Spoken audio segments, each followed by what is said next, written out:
Masters in UK. Do university rankings matter? Where should I rent? Should I go for a uni accommodation or should I go for private accommodation? Do universities offer job placements? How's renting in London? Which areas are the cheapest? Which are the most expensive? What's the cost of living in the UK? What are the starting salaries for a fresher and an experienced hire in UK?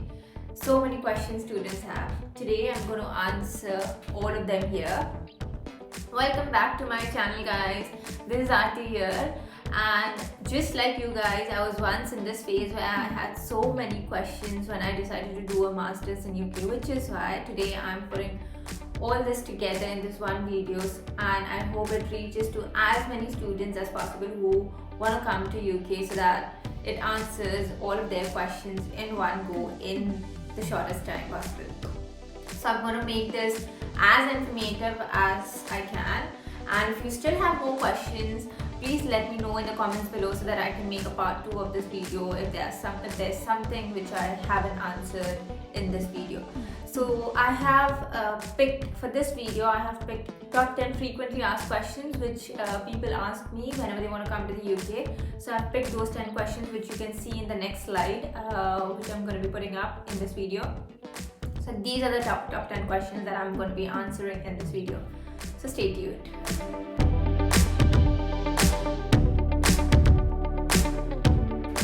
So just a little something about me before I start this video. So I came here to UK to do my Masters in 2017. I did a Masters in Business Analytics from the University of Bath School of Management. After my Masters, I had 3 job offers and I chose Deloitte London because it was in London and it's a big 4, so I went for Deloitte. So from Bath, I moved to London for my work. I worked in Deloitte for 3 years. I left Deloitte as an assistant manager, and now I am moving into my new phase of life, which is entrepreneurship and content creation. So I'm also making YouTube content. I have an e-commerce startup in India, and I'm also starting an e-commerce in UK soon. So that's all about me. So the first one is, do university rankings matter while looking for a job in UK? So the short answer here is gonna be no, not really. They don't matter, because if you are a fresher, if you don't have any previous corporate experience, here when you come after your masters, you're gonna apply for graduate jobs. And when you apply for graduate jobs, there are a series of tests that you have to go through. I can't go a lot into detail of what the steps are. But if you want to know, let me know. I can make a separate video on that because it's a very long process. But when you pass all those steps, it doesn't matter which university you have graduated from. As long as you pass all their tests, you can get a job, you can secure a job in any firm that you apply. But then, because that university name is going to be there with you forever, you're going to be a graduate of that university for your lifetime, I would say rather choose a good university, because what matters is the teaching style, the opportunities that you can get. If you're going for an entrepreneurship course, the tie-ups that they have with different industries and brands are going to be better if you go for a better university. The first 100 would be a safe zone for you. From where I graduated, which is the University of Bath School of Management, comes in the first 10. So I'm really happy about that. And when I look for subject category like management studies, it comes in the first 5. So yeah, that also matters. Some university could be in the top 50 for a particular subject, but then it could be in the top 10 for some other subject, and it could be above 100 for some other subject. So make sure if you're studying management or economics or architecture, and then filter accordingly your subject to see which university ranks better. So I hope that's answered your question. Moving on to the next question. Should I live in university or private accommodation? So there isn't a hard answer here. You can choose any, but I'm just going to tell the pros and cons of each. I personally went for university accommodation because my parents insisted me, because you're going to be so far away from home, they wanted me a safe place, and they thought university accommodation can provide that. Private accommodations are safe and secure. It all depends on which area you're located in. The major difference here would be when you opt for a university accommodation, you pay a one-time amount, which differs as per location and university, but that will include your rent, your bills, which includes gas, electricity, your Wi-Fi and water, everything. So it's the one-off cost that you pay, and then you don't have to worry about the bills. However, in a private accommodation, you are dealing with a landlord or maybe an agency, and you will have to pay your monthly rent. You will also have to keep a track of how much energy you're using or water you're using, because then you will have to pay bills. The best part about private would be if you are coming with a group of friends that you know back from home, then you can decide to live together and share a big house. So in that way you can share your rent, your expenses. So if it's a 4-bedroom house that you rented here and you have 4 friends, then you can all live together in a house. So that way you can also enjoy, cook together and help each other out. So that's a very nice part of living in a private accommodation. But you can get the same in university accommodation. In my experience, I loved my uni accommodation. We had 4 girls from India and 4 girls from China in the hall that I was living in, and I made new friends. Love meeting new people, so yes, that really worked out well for me. Another big point is the distance from university. So if your private accommodation is very far from the university, then it's going to be a hassle for you to travel every day, and it might also lead you to you bunking or missing lectures. So make sure whatever accommodation you choose is close to your university. One more tip I can give you here is find ex-students either on LinkedIn or Facebook somehow, and you can try to get in touch with them. Just message a few people. One of them might get back to you, and you can ask them about what was your experience like, what's the uni accommodation like, because universities sometimes have more than one accommodation. So Bath had like at least 6 to 7 options for university accommodations. So then I got in touch with an ex-student on Facebook, and she helped me decide. She told me, yeah, Parttime Gardens is a very good accommodation. She loved living there. And yeah, that's how I made my decision, and I went for that accommodation. Yes, I think I've covered everything here for accommodation. Moving on to the next question now. The next question is renting in London, cheapest and costliest areas. So if you're looking for a university in London, the major problem that people struggle with is because London is so expensive, they think the rent costs are going to skyrocket and their university expenses are going to be so much higher. So then they skip that option, which is similar to what I did.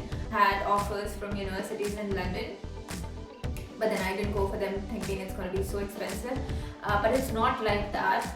Even in London, there are areas which are cheaper to stay.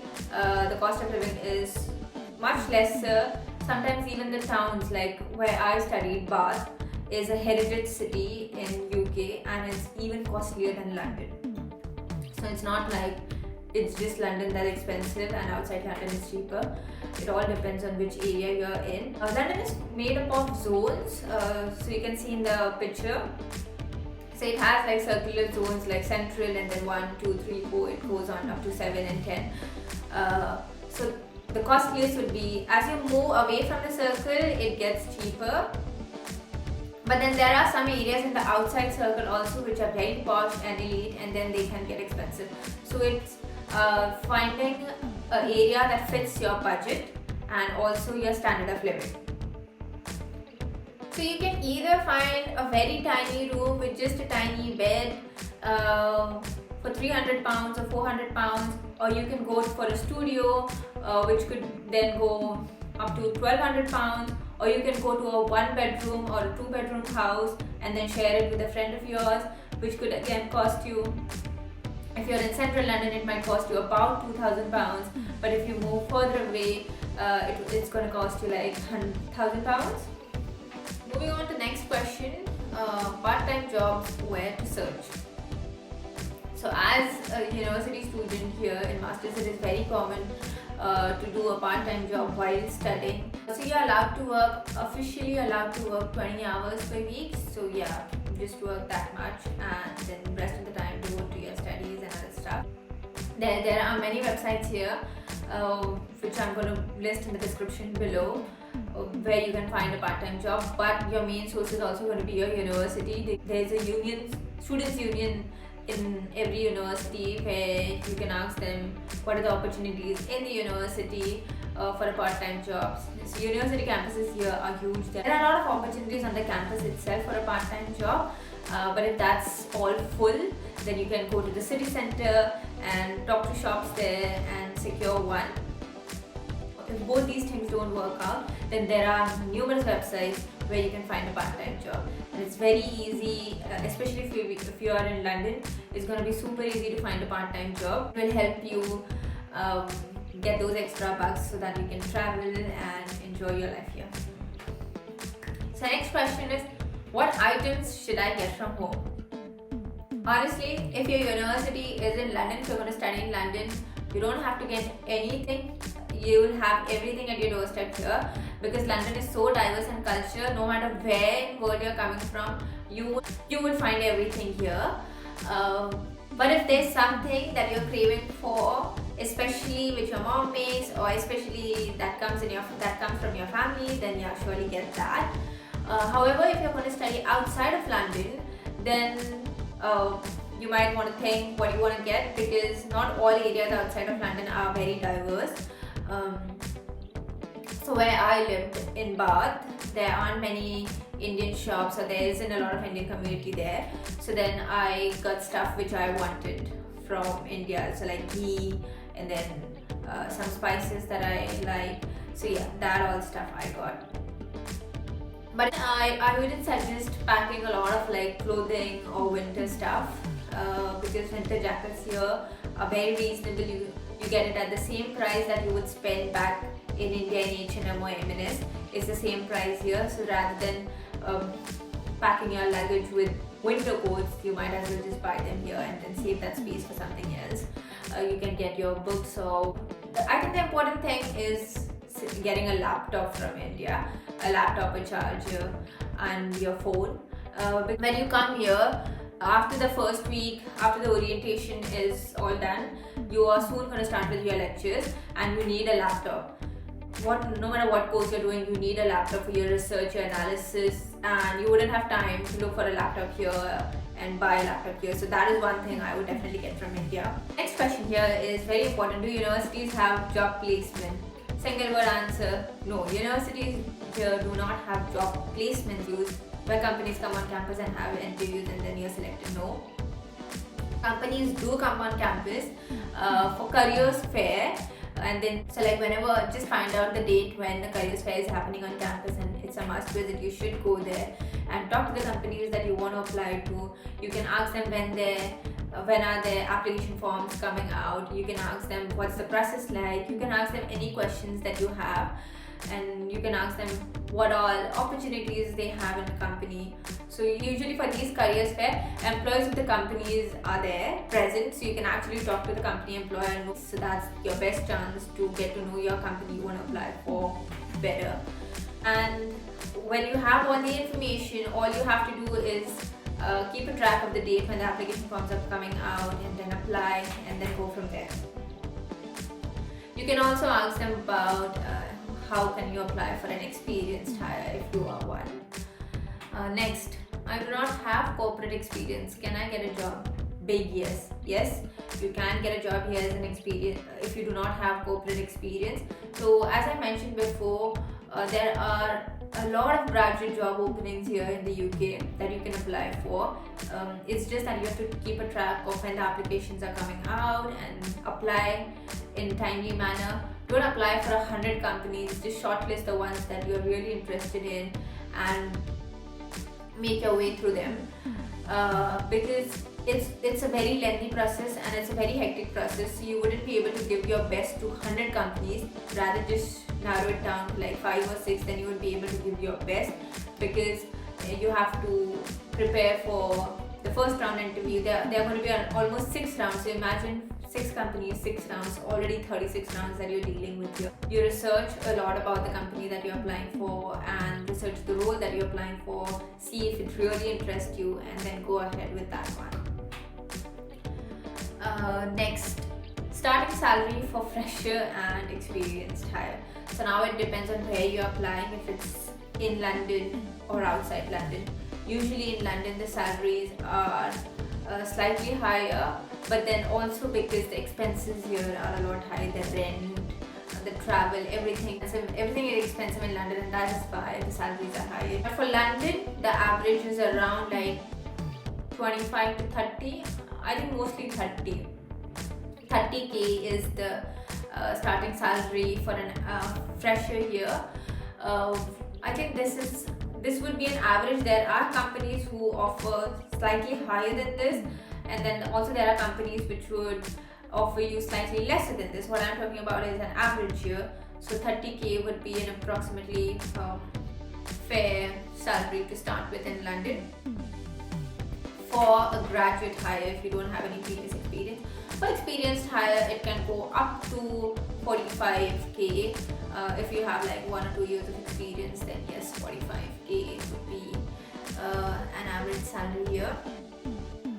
But again, what I'm talking about, these numbers are like very average. It could be less or it could be more.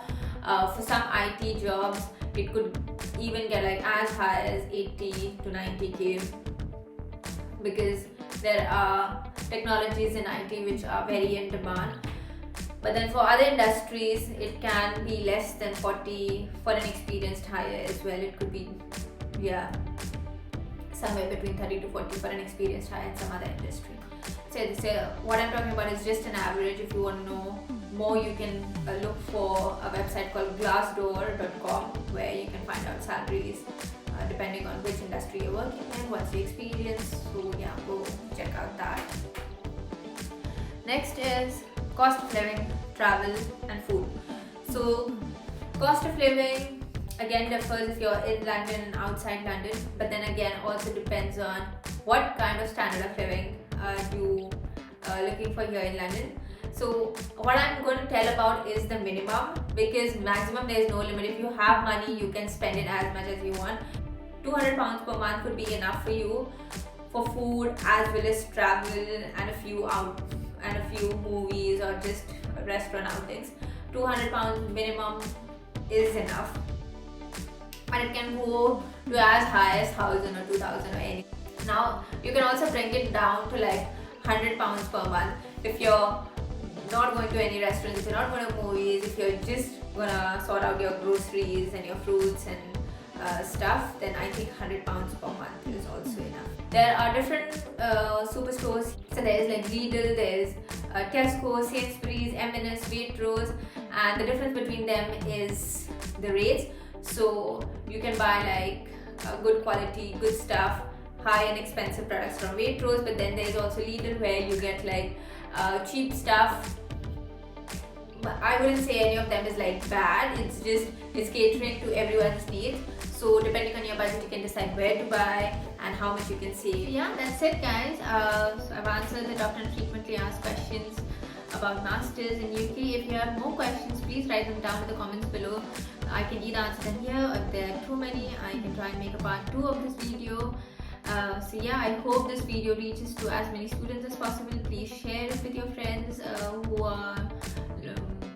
who are planning to do a master's in UK, and hope this information helps you. If you like my video, please like, comment and subscribe to my channel for more. Thank you. See you soon. Bye.